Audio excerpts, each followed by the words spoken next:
ஓம் சாய்ராம். உலகெங்கிலும் இருக்கிற நம்முடைய சாய் சொந்தங்கள் அனைவரும் வளமாக, நலமாக, ஆரோக்கியமாக இருக்க பிரார்த்தனை செய்கிறேன், அவர்களை வாழ்த்துகிறேன். இன்னைக்கு நமக்கு முக்கியமான ஒரு பதிவை நம்ம பார்க்கிறோம். என்னன்னா, நம்ம சாய் சொந்தங்கள், அநேக சாய் சொந்தங்கள் எஸ்பெஷலி நம்ம இந்த தீய சக்திகளால நான் பாதிக்கப்பட்டிருக்கேன். எங்க வீட்டில் வந்து ஏவல், பில்லி, சூன்யம் இந்த மாதிரி நிறைய அந்த கட்டுக்கள் இருக்குது. அந்த தீய சக்திகளினால ரொம்ப பாதிக்கப்படுறோம். கண் திருஷ்டி, பொறாமை, வஞ்சகம், பிளாக் மேஜிக் இந்த மாதிரி சொல்லி பயப்படுறாங்க. இதுல இருந்து மீண்டு வரதுக்காக பெரும்பாடுபடுறாங்க. எஸ்பெஷலி இந்த மலேசியா, சைனா, சிங்கப்பூர், அதையும் தாண்டி நம்ம ஊர்ல கேரளா, தமிழ்நாடு, லண்டன், இன்னும் பல நாடுகள்ல இருந்து இந்த பிரச்சனைக்காக நம்ம கிட்ட பிரார்த்தனைக்காக வர்றாங்க, ரெமெடிக்காக கேட்கிறாங்க. முதல்ல இந்த மாதிரி வச்சவங்க யாராவது இருந்தா வச்சவங்களுக்கே அது திரும்பி போகும் அப்படிங்கிறது தெரிஞ்சுக்கணும். அவங்க சந்தடி இல்லாம போயிடும். இந்த மாதிரி செய்வினை யாராவது செஞ்சாங்கன்னா, இந்த விரோதத்தின் பேர்ல, வஞ்சகத்தினால, அந்த வெறுப்பினால செய்யறாங்கன்னா, அது செய்தவங்களுடைய குடும்பம், அந்த சந்ததிகளே காணாம போயிடும் அப்படிங்கிறதா நிதர்சனம். இந்த மாதிரி ஒரு வேலை வச்சிருக்காங்க அப்படின்னா அதனால என்ன சிம்டம்ஸ் அப்படின்னு பார்த்தோம்னா, தொடர்ச்சியா நோயே இல்லாம வலி, அதாவது வருமானமே இல்லாம செலவு, சண்டையே இல்லாம வெறுப்பு, இந்த மாதிரி குடும்பத்துல அடிக்கடி தொடர்ச்சியா நடக்கணும் அப்படின்னு நினைக்கிற அந்த நல்ல நிகழ்ச்சிகள் தள்ளி போகும். நடக்கவே நடக்கும். திருமணம் நடக்கணும், நடக்காது. ஒரு கிரகப்பிரவேசம் பண்ணணும், நடக்காது. ஒரு கட்டடம் கட்டணும், நடக்காது. தள்ளி போயிடும். அதெல்லாம் நடக்கணும் அப்படின்னா ஒரு நல்ல ஒரு அந்த நெகட்டிவிட்டி எல்லாம் வெளியில தள்ளிட்டு பாசிட்டிவிட்டி நமக்கு வரணும். சந்தோஷமா இருக்கணும், ஒற்றுமையா இருக்கணும், அமைதியா இருக்கணும், ஆனந்தமா இருக்கணும் அப்படின்னா ஈஸியான ஒரே சிம்பிளான ஒரு வழி. முதல்ல நம்ம யாரையும் சந்தேகப்படணும். அவங்க வச்சிருக்காங்க, பங்காளி வச்சிருக்காங்க, எதிராளி வச்சிருக்காங்க அப்படின்னு யாரையும் சந்தேகப்படக்கூடாது. அதை முதல்ல நம்ம நிறுத்திடணும். அதுக்கப்புறம் இந்த நெகட்டிவிட்டியை வெளியில தள்ளுறதுக்கு, வெளியில அனுப்புறதுக்கு நாமளே ஈஸியான ஒரு ரெமெடியை நான் சொல்றேன். இது யாரும் அதிகமா சொல்லிட மாட்டாங்க. இருந்தாலும் நான் சரி பண்றதுக்காக ஒரு நல்ல ரெமெடியை நான் தரேன். இது வந்து எப்படின்னா, நாட்டு மருந்துகள்ல கிடைக்கக்கூடிய விஷயம் தான். முதல்ல ஒரு மண் சட்டி, புதுசா ஒரு மண் சட்டி, ஒரு அகலமா, வாய் அகலமா இருக்கிற ஒரு கிடாரி மாதிரி இருக்கிற ஒரு வானொலி மாதிரி இருக்கிற ஒரு அகலமா இருக்கிற ஒரு மண் சட்டியை வாங்கிக்கிறேன். அதுல என்ன செய்யணும்னா, அதை வீட்டுல கொண்டு வச்சுட்டு கீழே ஒரு தகரம், அது சைஸ் தகுந்த மாதிரி ஒரு தகரம், அந்த தகரத்து மேல கற்பூரத்தை வைக்கணும். நல்லா கட்டி கற்பூரம் ஒரு 15 ரூபாய்க்கு வாங்கிடுவோம். அதுக்கு மேல சமைப்பு, அதாவது நவகிரக குச்சின்னு சொல்லலாம். சமைப்புல பல வகை குச்சிகளை சேர்த்துதான் சமைத்தா தருவாங்க. ஒரே ஆலங்குச்சியோ அரசங்குச்சியோ எல்லாம் சேர்த்துதான் அந்த சமைத்து தருவாங்க. அந்த சமைத்தை அதுல பரப்பணும். அந்த அகலமான மண் சட்டி இருக்கு இல்லையா, அந்த மண் சட்டியை எடுத்து அது மேல வச்சுட்டு அந்த சூடத்தை கொளுத்திட்டு அது மேல வைக்கணும்.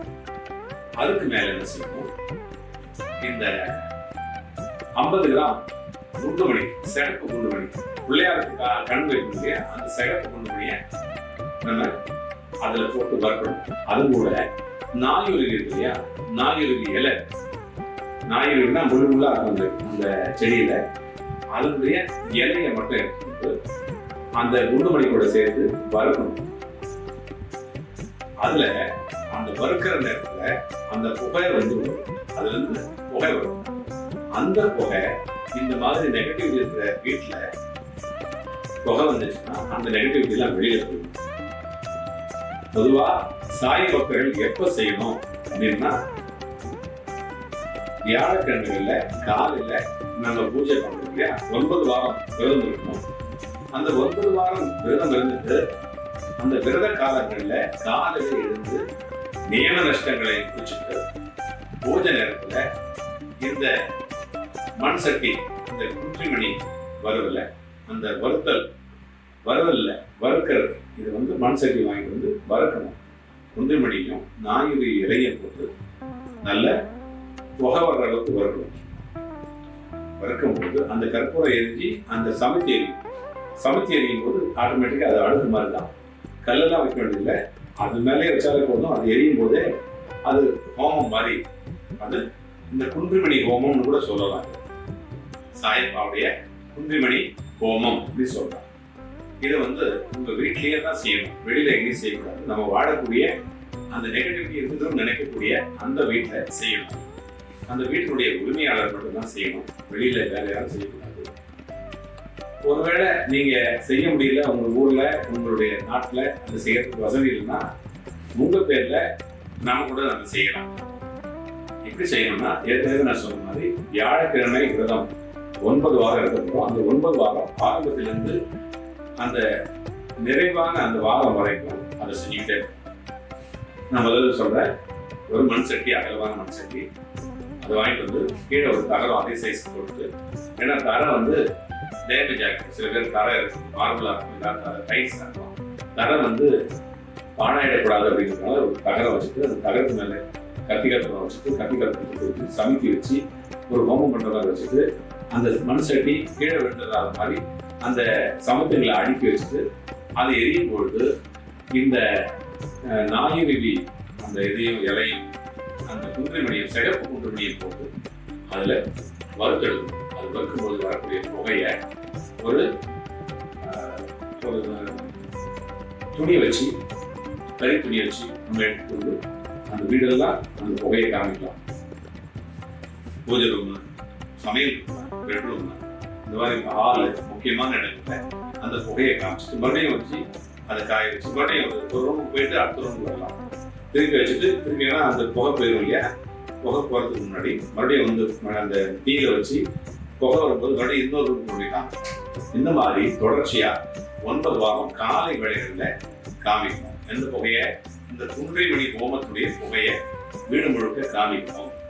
9 வார இறுதியில இந்த குன்றிமணி, இந்த நாயுருவி, இந்த சமயத்தினுடைய அந்த ஆஷ், அந்த இது இருக்கு இல்லையா, அந்த தூள் எரிஞ்சு போனது இருக்கு இல்லையா, அதெல்லாம் சேகரம் பண்ணி வச்சு மொத்தமா இந்த மண் பாத்திரத்தையும் சேர்த்து யாருக்கும் தெரியாம, யாரும் கண்ணில் படாம தூரமா போயிட்டு கால்படாத இடத்துல ஒரு தரையில அதை புதைச்சிட்டோம். இது மாதிரி செஞ்சா அந்த நெகட்டிவிட்டி நம்ம வீட்டை விட்டு வெளியே விடுறோம், பாசிட்டிவிட்டி நமக்கு தெரியும். இது பண்ணும்போது முக்கியமான ஒரு சாயப்பாடைய மந்திரம், அந்த மந்திரத்தை சொல்லிக்கிட்டே இந்த தீய ஹோமத்தை மந்திரம் சொல்லிக்கிட்டே செய்யணும். அந்த மந்திரம் என்னன்னா, ஸ்ரீ சாய்நாதாய வித்மகே வாசுதேவாய தீமகி. பாசிட்டிவிட்டி நெகட்டிவிட்டி உங்களுக்கு வெளியே இருக்கணும், பாசிட்டிவிட்டி வரும். ஸ்ரீ சாய்நாதாய வித்மகே வாசுதேவாய தீமகி துர்சக்தி நாசிய நெகட்டிவிட்டி துர்சக்தி சொல்லுங்க. துர்சக்தி நாசிய மங்கள சக்தி வர்தய ஸ்வாஹா. இதான் மந்திரம். மந்திரத்தை முழுமையா சொல்றேன். ஸ்ரீ சாய்நாதாய வித்மகே வாசுதேவாய தீமகி துர்சக்தி நாசிய மங்கள சக்தி வர்தய ஸ்வாஹா. இதை கணக்கெல்லாம் சொல்லுங்க. இதுல கணக்கில் 9, 10 இதெல்லாம் கிடையாது. நீங்க எவ்வளவு ஆரம்பிக்கிறீங்களோ, எப்போ முடிக்கிறீங்களோ அது வரைக்கும் சொல்லிட்டே இருங்க.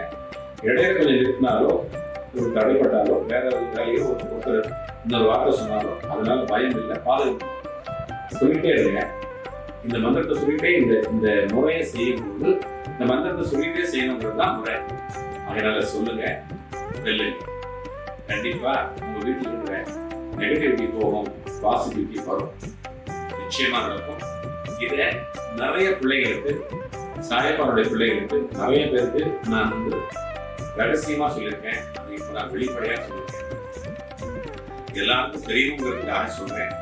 இதுல இருந்து நிறைய பேருக்கு தனித்தனியா சொல்ல முடியாது அப்படிங்கிறதுனால இந்த பதிவாகவே நான் வெளியிடுறேன். இதை நல்லா உபயோகம் பண்ணி நீங்க யாருக்காவது தேவைப்பட்டா நீங்க உபயோகப்படுத்துங்க, தேவைப்படுறதுக்கு சொல்லிக் கொடுங்க, அவங்களும் நல்லா இருப்பாங்க. அதனால இதை மற்றவங்களுக்கு சொல்லுங்க. இது மாதிரி வேற ஏதாவது உங்களுக்கு மந்திரமோ அல்லது பரிகாரமோ வேணுமானா இந்த கமெண்ட் பாக்ஸ்ல இது குறித்த சந்தேகங்களையும் நீங்க சொல்லலாம், கேட்கலாம். அதுக்கு பதில் சொல்ல நான் கடமைப்பட்டிருக்கேன். அதே மாதிரி உங்களால் இதை எங்க நாட்டுல எங்களுடைய வீட்டுல இதை செய்ய முடியாதுன்னா உங்க பேர்ல நாம கூட செய்து தரக்கூடிய ஒரு நல்ல வாய்ப்பு இருக்குது. அதனால பாபா நம்மளோட எப்போ இருக்கிறாரு, நாமள வழி நடத்துவாரு. வழித்துணை பாபா நம்ம கூடவே இருக்கிறாரு. வாழ்க வாழ்க வளமுடன், வளர்க்க நலமுடன். மீண்டும் வேறொரு பதிவில சந்திக்கிறேன். அதுவரை உங்களிடமிருந்து விடைபெறுவது உங்கள் சாய்ராம்ஜி, வண்டலூர் வழித்துணை பாபா கூட்டு பிரார்த்தனை கோபுரத்திலிருந்து. ஜெய் சாய்ராம்.